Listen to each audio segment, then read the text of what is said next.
Want your iPhone to capture amazing detail in tricky light, blending highlights and shadows beautifully?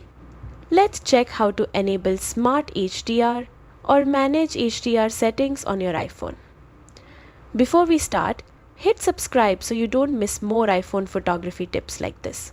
Step 1. Open settings on your iPhone. Step 2. Scroll down and tap camera. Step 3.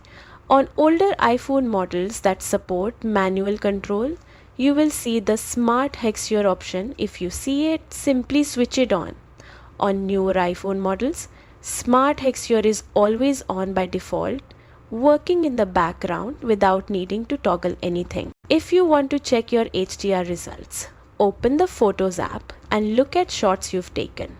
Smart HDR will have blended multiple exposures automatically when needed. And that's it. Your iPhone will now capture richer, more detailed photos automatically. Hit subscribe for more iPhone camera tips to help you get the most from every shot.